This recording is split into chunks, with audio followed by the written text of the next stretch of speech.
Hey all, thanks for tuning in. This is a project I've been working on for the last couple of weeks. So it's a Dark Ages Saxon army, or at least the start of one. I've got to add a whole bunch more infantry, but I'll get to that, I'm sure. So this is actually pretty good fun. Miniatures are all Warlord and Gripping Beast. The banners in the back are from Little Big Men Studios. But yeah, everything went together really well, painted up easily, and it was good fun to do. So in the front, I've got 2 units of slingers. This was a pack of 8 Warlord medals with a plastic, I think it was Gripping Beast miniature added to make up the 5. On reflection, possibly could have left it at 4. Looks a little bit busy with 5 on the base, but that's okay. Tried to keep the paint palette really simple for these guys, only a few touches of colour here and there. Essentially wanted to have more colour on the more veteran or more affluent troops, I guess. So I used a painting guide, which I'll try and remember to drop a link of below, which actually goes and steps through what are the perhaps most historically accurate colours to use in Dark Ages warbands. So I found that quite useful and basically just leveraged off that when I was pushing through. So yeah, these guys are fairly drab, as you can see. 2 units of skirmishers there. I'll just give you a quick look from the back.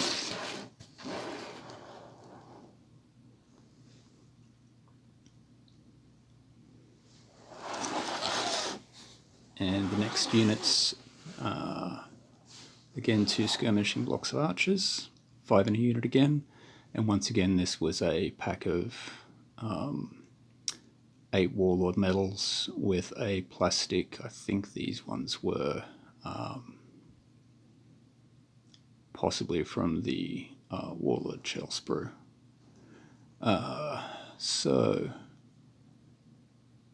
again, really easy to paint up. Only a few touches of colour on the sleeves and bottoms of the tunic and on the hats and stuff. Trying to keep it all fairly simple. And the bases as well, I've moved to using multi-bases for this project. Usually I base individually, but having watched Martin from Seventh Son's Carthaginian project last year, I wanted to give larger bases a go because you can sort of make them look a bit more thematic, I suppose, almost like a mini diorama. And I thought that'd be appropriate for this project. Having a shield wall full of guys all spaced evenly didn't really seem to be in keeping with the, well, my understanding of the period anyway. Alright, so if we move them out of the road, we've now got the actual line troops. So these are 2 units of churls. I think I'm pronouncing that correctly. So the idea is I can have them side to side in a shield wall, or move them front to back like that and have larger units.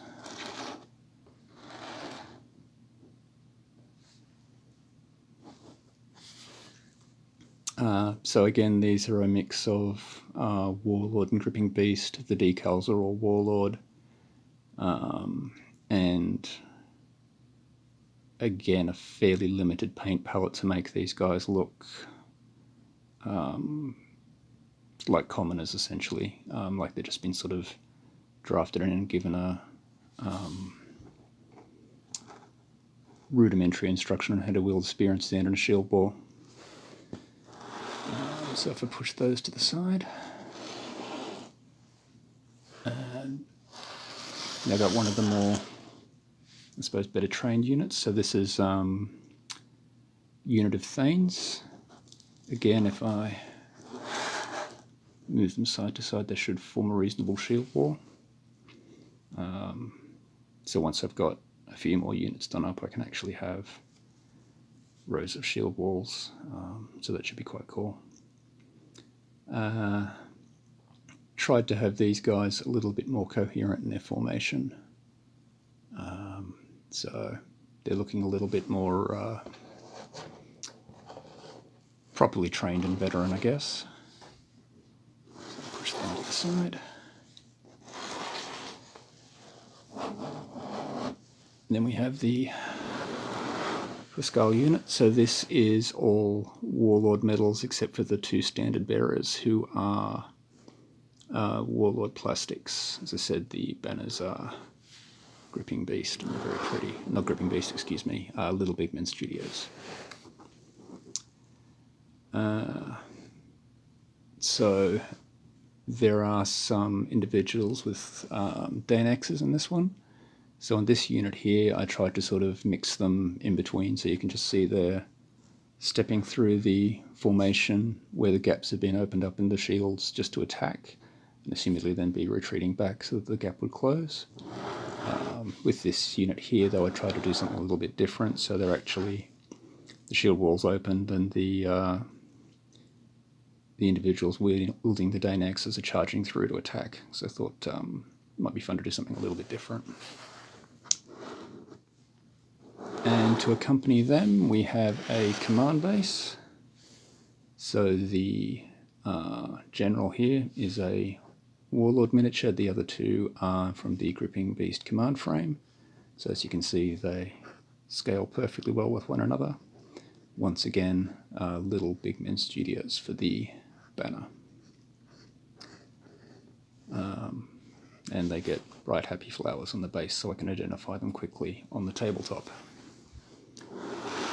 And the final unit, excuse me,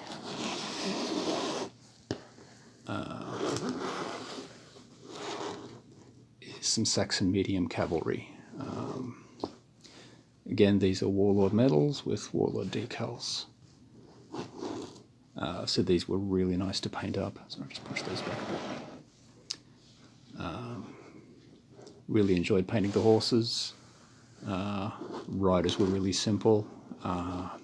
Just to say they were light on detail, it's just there was, again, a limited colour palette, which made this a relatively quick project to get through. So again, small unit, can either run them